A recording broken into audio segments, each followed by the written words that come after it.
Michael Jordan gives homeless girl a coat, discovers she's his missing sister. Despite his fame and fortune, there was something weighing on Michael that winter day. Perhaps it was the anniversary of his father's passing approaching, or maybe just the melancholy that sometimes visits us in the coldest months. Whatever it was, it made him more observant, more present than usual. That's when he noticed her. A young woman, barely more than a girl really, huddled in the doorway of an abandoned storefront. She wasn't begging or drawing attention to herself. She was simply trying to survive, her thin jacket pulled tightly around her shoulders as she shivered in the unforgiving cold. Something about her caught Michael's attention. It wasn't just the heartbreaking sight of someone so young struggling on the streets. There was something strangely familiar about her face, the way she held herself with a dignity that defied her circumstances. It was a feeling he couldn't explain, a pull he couldn't ignore. Michael had walked past countless people in need throughout his life in Chicago. He'd made generous donations, funded programs, built facilities. But this was different. This wasn't about charity or obligation. Something was drawing him toward this particular girl on this particular day. "Excuse me," he said, approaching slowly so as not to startle her. "Are you all right?" "I'm fine," she replied quietly, her voice hoarse from the cold. "I don't need anything." Michael nodded, respecting her pride. "It's a brutal day out here. Do you mind if I sit for a minute?" He gestured to the concrete step beside her. She hesitated, then shrugged and moved slightly to make room. Up close, Michael could see she was younger than he'd initially thought, maybe 19 or 20. Her dark hair was pulled back in a practical ponytail, and despite the grime of street life, there was an unmistakable intelligence in her eyes. "I'm Michael," he said simply. "I know who you are," she replied. "Everyone knows who you are." There was no bitterness in her voice, just statement of fact. "What's your name?" Another hesitation. "Sarah." Sarah. The name hit Michael like a physical blow, though he kept his expression neutral. Sarah was his sister's name, his little sister who had disappeared 30 years ago during a family vacation in Atlanta. The sister whose absence had left a wound in his family that never truly healed. They sat in silence for a moment, watching people rush by, everyone in their own world, unaware of the strange connection forming in that doorway. "Look," Michael finally said, standing up and removing his expensive cashmere coat. "I can't just leave you out here freezing. Please take this." Sarah immediately shook her head. "I don't want your charity." "It's not charity. It's one human being helping another on a cold day." He held the coat out. "Please." She looked at the coat, then up at him, conflicted. The temperature was dropping by the hour, and survival instinct eventually won out over pride. She reached for the coat with a reluctant nod. As she took it, the sleeve of her thin jacket rode up slightly, exposing her wrist. And there it was, a crescent-shaped birthmark, distinctive in its perfect curve. Michael froze, his heart suddenly pounding in his chest. He knew that birthmark. He'd seen it countless times as a child, had teased his little sister about it, saying it looked like the basketball moon logo. His sister Sarah had that exact same mark in that exact same spot. Sarah noticed his stunned expression and quickly pulled her sleeve down, misinterpreting his shock. "If you're worried about me selling it, I won't. I just need to stay warm." Michael struggled to find his voice. "No, it's not that. It's just that birthmark on your wrist." Her posture immediately stiffened, defensive. "What about it?" "My sister had one just like it. Same shape, same place." He swallowed hard. "My sister, who went missing when she was 5 years old. Her name was Sarah, too." The air between them seemed to crystallize in the winter cold. Sarah's expression cycled through disbelief, confusion, and a flash of something like hope, before settling back into guarded skepticism. That's just a coincidence," she said, but her voice lacked conviction. Michael nodded slowly, not wanting to push too hard or frighten her away. "Maybe it is. But my restaurant is just down the block. Would you consider coming in, getting warm, having something to eat, just to talk?" She clutched his coat around her shoulders, clearly torn. On one hand, a warm meal and shelter from the cold was tempting beyond words. On the other, years on the streets had taught her to be wary of offers that seemed too good to be true. "No strings attached," Michael added gently. "You can walk out any time. I need to know more." After what seemed like an eternity, Sarah gave a small nod. "One meal, that's it." As they walked the short distance to the restaurant, Michael fought to keep his emotions in check. He'd spent decades accepting that his sister was gone forever, likely dead. He'd learned to live with that grief. Now, with one glimpse of a birthmark, everything he thought he knew was called into question. Was it possible? Could this homeless young woman really be the missing piece of his family? Or was his mind playing tricks, seeing connections that weren't there because he wanted them to be? All he knew for certain was that he couldn't walk away. Not now. Not when the possibility, however slim, existed that after all these years, he might have finally found his sister. As they entered the warmth of the restaurant, the staff's eyes widened at the sight of Michael Jordan walking in with a clearly homeless young woman. But to their credit, they responded with nothing but professional courtesy. "A private table, please," Michael requested, leading Sarah to a quiet corner booth. "And some hot food." Sarah sat nervously, still wrapped in his coat, looking entirely out of place in the upscale establishment. But as she slowly removed her hands from her pockets to accept the steaming mug of coffee a server brought over, the birthmark on her wrist became visible again. Michael couldn't take his eyes off it, because he knew, with a certainty that defied logical explanation, that his life was about to change forever. As Michael sat across from Sarah in the quiet corner of his restaurant, memories crashed over him like waves. 30 years had passed since that terrible summer day in Atlanta. The Jordan family had been enjoying a rare vacation, celebrating Michael's father's birthday at a crowded water park. In the chaos and excitement, 5-year-old Sarah had vanished without a trace. One moment she was there, holding her mother's hand, and the next, gone. What followed was a nightmare that no family should ever endure. The frantic searching, the police, the media. His mother had never been the same after that day. Behind her eyes, there was always a shadow, a piece of her that remained forever frozen in that moment of realization that her youngest child was gone. His father had channeled his grief into action, becoming deeply involved in missing children's organizations. But the family was forever changed, carrying the weight of Sarah's absence like a ghost among them. Throughout his meteoric rise to fame, through championships and endorsements and global recognition, Michael had always felt the absence of his sister. When he looked out into crowds of adoring fans, some small part of him was always searching for her face. It was a wound that success couldn't heal, a question without an answer. Until today, until this moment, until this girl with the same name and the same birthmark. "I need to come back tomorrow," Michael said gently as Sarah finished her meal. "Would you meet me here again?" "Please?" She studied him carefully. Why?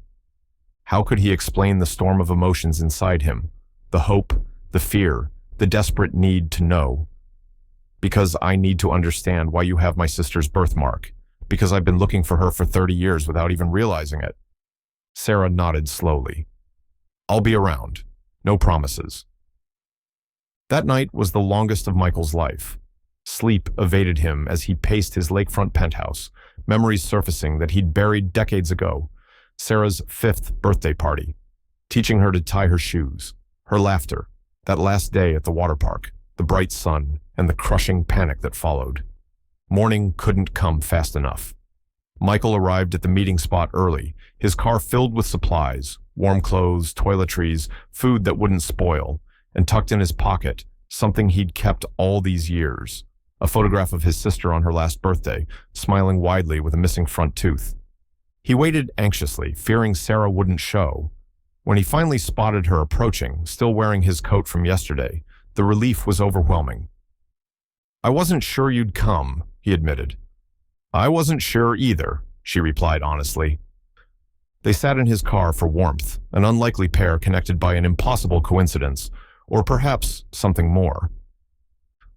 "How did you end up on the streets?" Michael asked carefully. Sarah's story came slowly, in fragments. A childhood spent bouncing between foster homes, Some good, many not. Never feeling like she belonged anywhere. Running away at 16 when one placement turned abusive. Struggling to survive since then, working odd jobs, sleeping in shelters when she could, doorways when she couldn't. I don't remember anything before foster care, she admitted. They told me I was found wandering alone in a park in Georgia. No identification, just a first name. I kept waiting for someone to claim me, but no one ever did. Michael's heart hammered in his chest. Georgia? When? Summer of 1994. That's what my records said. The timeline matched perfectly. He reached into his pocket for the photograph, his hand trembling slightly as he passed it to her. This was my sister, he said. This was you. Sarah stared at the photo, her expression unreadable. I don't remember this, she whispered. I don't remember any of it. There's something else, Michael said. His voice was steady now, conviction growing with each passing second. My sister, you, had a necklace, a gold pendant, half of a basketball. Our grandmother had it made, split in two. I have the other half. Sarah's eyes widened. Slowly, she reached into the pocket of her jeans and pulled out a small fabric pouch, worn thin from years of handling. From it, she extracted a tarnished half pendant on a broken chain. This is the only thing I had with me when they found me, she said. No one could ever tell me where it came from or what it meant, but I always felt like it was important, like it connected me to something, to someone. Michael reached into his shirt and pulled out his own half, kept on a chain around his neck, since his mother had given it to him after Sarah's disappearance. She would want you to have this, his mother had said, to keep her close. With trembling hands, they brought the two halves together. The pieces fit perfectly, forming a complete basketball with a tiny engraved J in the center.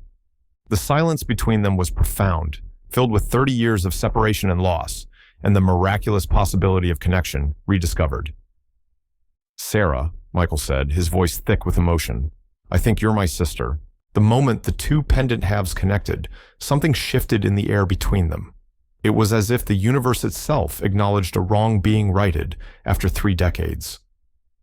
Sarah stared at the complete basketball pendant resting in their joined hands, her eyes wide with disbelief and a flicker of something else.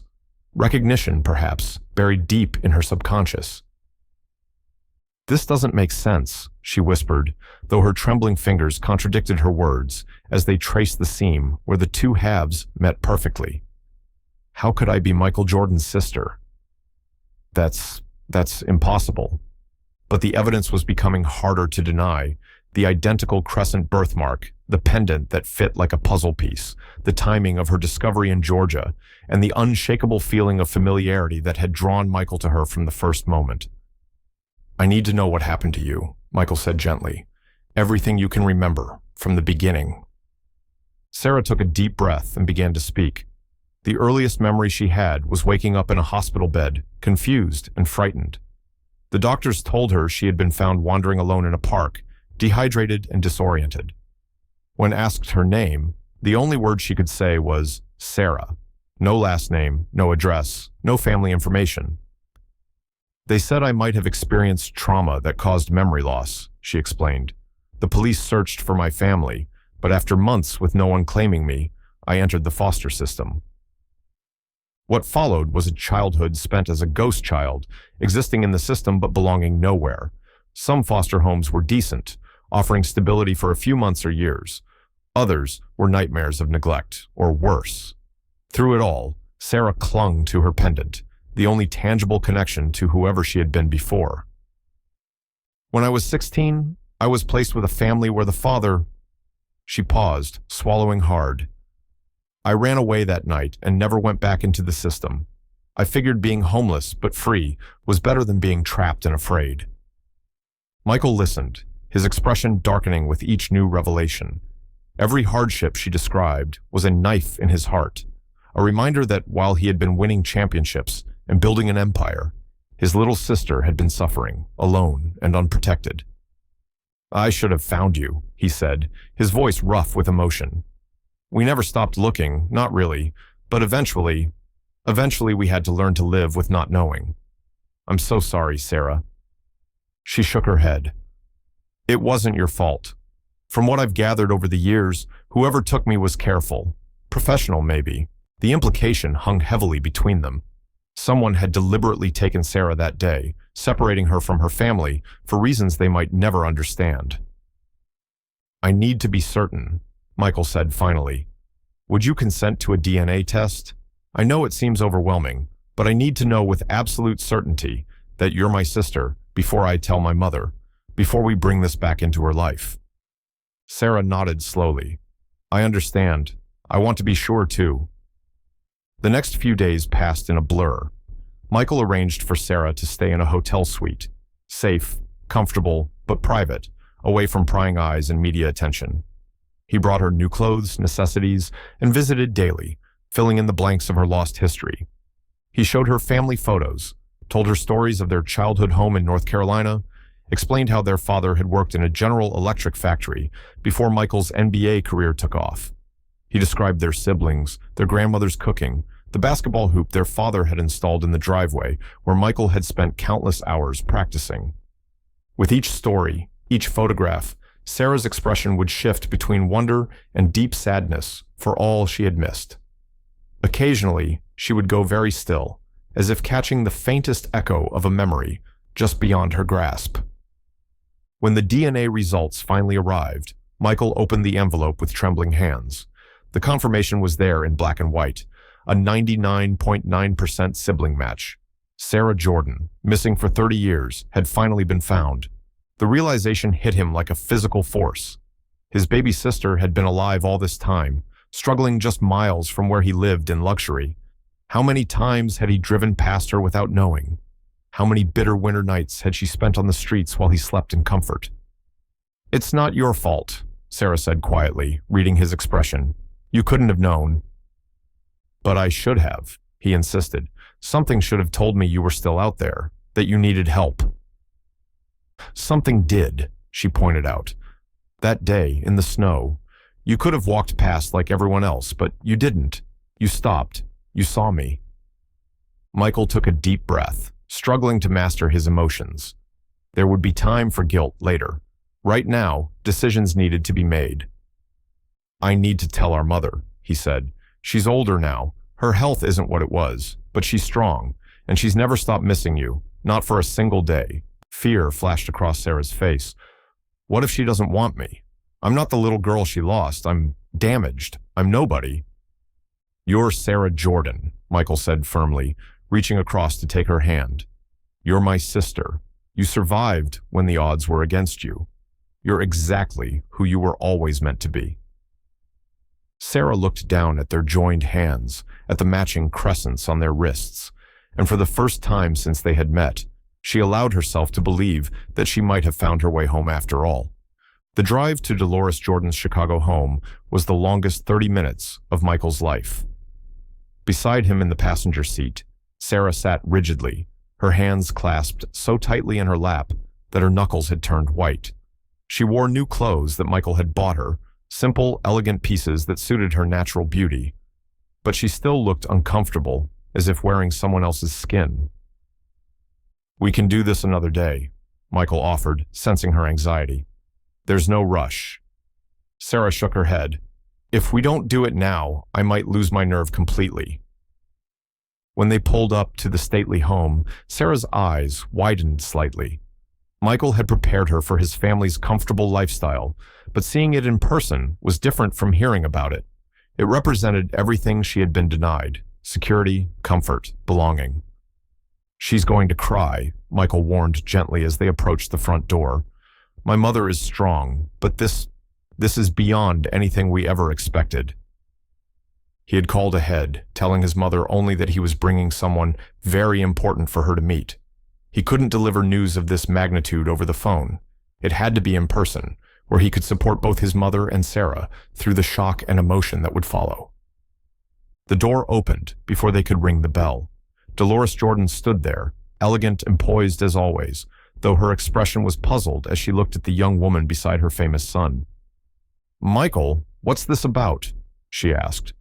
Then her gaze settled more intently on Sarah's face, and something shifted in her expression. Confusion, then disbelief. then a trembling hope she seemed afraid to acknowledge. "Mama," Michael said, his voice thick with emotion. "I found her. I found Sarah." For a moment, Dolores didn't move, didn't speak, didn't even seem to breathe. Then, with trembling hands, she reached out to touch Sarah's face, as if confirming she was real and not a dream. "My baby?" she whispered. "My Sarah?" Sarah stood frozen, overwhelmed by the emotion radiating from this stranger who was somehow her mother. I don't remember you," she admitted, her voice breaking. "I'm sorry." Dolores shook her head, tears streaming down her face.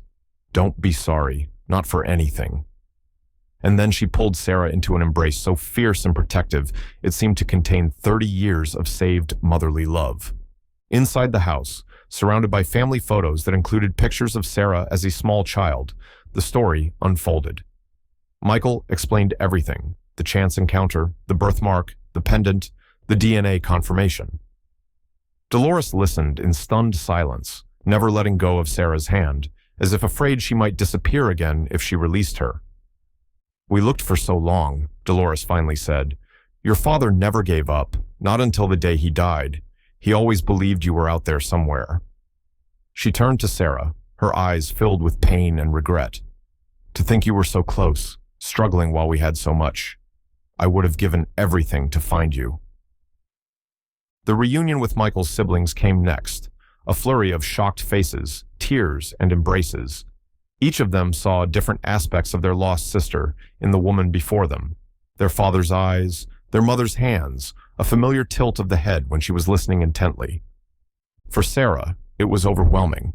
These people were strangers who somehow knew her better than she knew herself. They had memories of her that she couldn't access, expectations she wasn't sure she could fulfill. "We should have been there for you," Michael's older sister insisted, holding Sarah's hands tightly. "All those years, all those terrible experiences. It wasn't supposed to be that way." "I survived," Sarah said simply, "and now I'm here." As word of Sarah's discovery began to spread through the immediate family, Michael knew they were on borrowed time before the media caught wind of the story. The return of Michael Jordan's long-lost sister would be global news, a feeding frenzy of speculation, intrusion, and unwanted attention. "We need to control this narrative," he told his family, "for Sarah's protection." A family conference followed, with decisions made about how to handle the inevitable media storm. Sarah listened quietly as they discussed press releases, security measures, and legal considerations. This was yet another world she knew nothing about, the complex machinery that managed the public's access to the Jordan family. "What about you?" Michael asked her when they had a moment alone. "What do you want in all this?" Sarah looked around at the comfortable home, at the photographs of the life she should have had. "I don't know how to be part of this," she admitted. "I don't know how to be a Jordan." "You already are," Michael assured her. "You always have been. The name isn't what makes you family, it's the blood, the connection. Everything else can be figured out one day at a time." The next weeks were a whirlwind of adjustment. Sarah moved into a guest house on Michael's property, close enough for support, but with enough space to process the radical change in her circumstances. She met with therapists specializing in trauma and memory loss, underwent medical evaluations to address years of inadequate health care, and began the legal process of reclaiming her identity as Sarah Jordan. The media announcement, when it came, was carefully controlled. A simple statement confirming that Michael Jordan's sister, missing since 1994, had been found alive and was reuniting with her family in private. The public response was immediate and overwhelming: shock, joy, and an outpouring of support mixed with the inevitable speculation and intrusion. Through it all, Michael remained Sarah's steadfast protector, a role he embraced with the same intensity he had once brought to the basketball court. He had failed to protect her once. He would not fail again. 1 year later, Michael and Sarah stood together at the exact spot where they had first met. The abandoned storefront had been transformed, now bearing a gleaming sign, Second Chance Foundation. What had once been a place of desperation was now a beacon of hope for Chicago's homeless youth. "It's strange to be back here," Sarah said, looking at the spot where she had huddled against the bitter cold. "Sometimes it feels like that was another lifetime, another person." In many ways, it was. The past year had been one of profound transformation for Sarah Jordan. With the support of therapists, family, and her own remarkable resilience, she had navigated the complex journey from homeless survival to reclaiming her place in the world.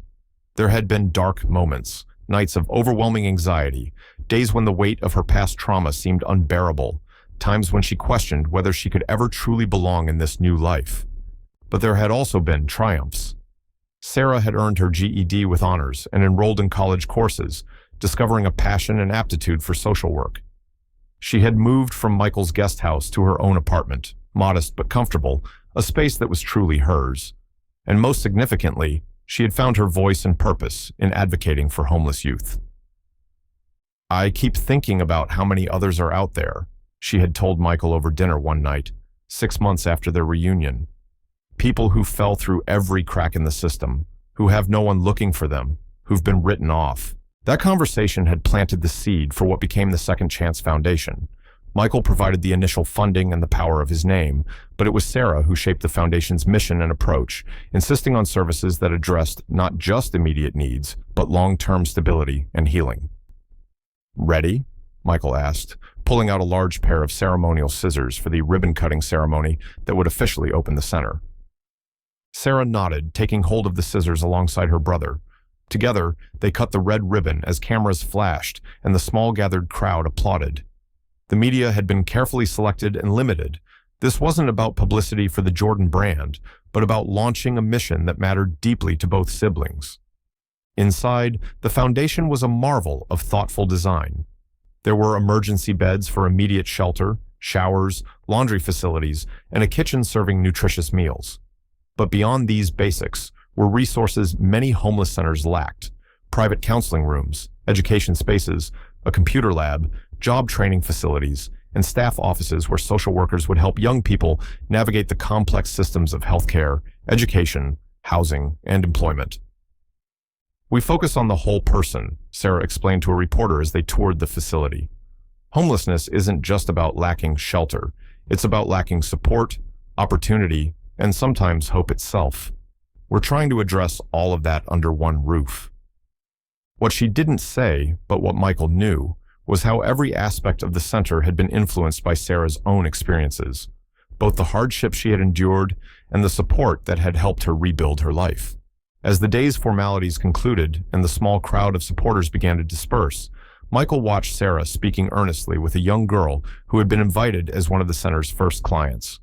There was such gentle understanding in his sister's expression, such complete absence of judgment or condescension. She was offering this girl something beyond material help. She was offering genuine recognition from someone who truly understood. Later, as they walked back to the car, Michael finally asked the question that had been on his mind throughout the day. "Are you happy, Sarah?" She considered this carefully, with the thoughtfulness that characterized everything she did. "I'm not sure happy is the right word," she said finally. "I'm whole. For the first time I can remember, I feel like a complete person. I know who I am and where I belong. That's more valuable than happiness, I think." Michael nodded, understanding. "Dad would be so proud of you. Mom too, though she tells you that every day." Sarah smiled. Their mother had become her most steadfast supporter, calling daily, dropping by with home-cooked meals, proudly displaying Sarah's academic achievements as if she were still a child bringing home gold star papers. It was overwhelming at times, but also healing, filling in some small measure the decades of maternal love she had missed. "I've been thinking a lot about chance lately," Sarah said as they reached the car. "What are the odds that you would walk down that particular street on that particular day and notice me among all the other homeless people in Chicago?" "It wasn't chance," Michael said with quiet certainty. "Some connections are too strong to be broken, even by time or distance. Some people are meant to find their way back to each other." Sarah considered this. "Maybe you're right, or maybe it was just a really nice coat." Michael laughed, recognizing in her gentle teasing another trait that ran in the Jordan family, the ability to find humor even in life's most profound moments. As they drove away from the center, Sarah looked back at the building that represented not just her journey, but the possibility of transformation for so many others. From a lost child to a woman with purpose. From a homeless girl to a beacon of hope. From a chance encounter to a legacy of second chances. The silver ring on her wrist caught the sunlight as she turned back to her brother. The birthmark that had helped reconnect them was still there, of course, but now it was accompanied by a simple bracelet, a gift from Michael on the anniversary of the day they found each other. Engraved on its surface were words that had become a mantra for them both. Never lost, just waiting to be found. The story of Michael and Sarah Jordan reminds us that sometimes the most life-changing encounters happen in the most ordinary moments. A simple act of kindness, giving a coat to someone in need, led to an extraordinary reunion that healed 30 years of separation and pain. But this story isn't just about the Jordans, it's about all the Sarahs out there, people who have fallen through the cracks, who are waiting to be seen, recognized, and given a second chance. If this story touched you, please hit that like button and subscribe to our channel for more powerful stories of redemption and reunion. In the comments below, share a time when a small act of kindness changed someone's life, maybe even your own. Your stories inspire others and remind us all of our power to make a difference. Remember, sometimes the most meaningful connections are just a moment of kindness away. Sometimes the family we're looking for is searching for us too. Click the notification bell so you never miss our new uploads. And if you know someone who needs to hear this message of hope today, share this video with them. Thank you for watching. Michael Jordan gives homeless girl a coat, discovers she's his missing sister. Until next time, remember that every person you pass on the street has a story. And sometimes, that story might be connected to yours in ways you never imagined.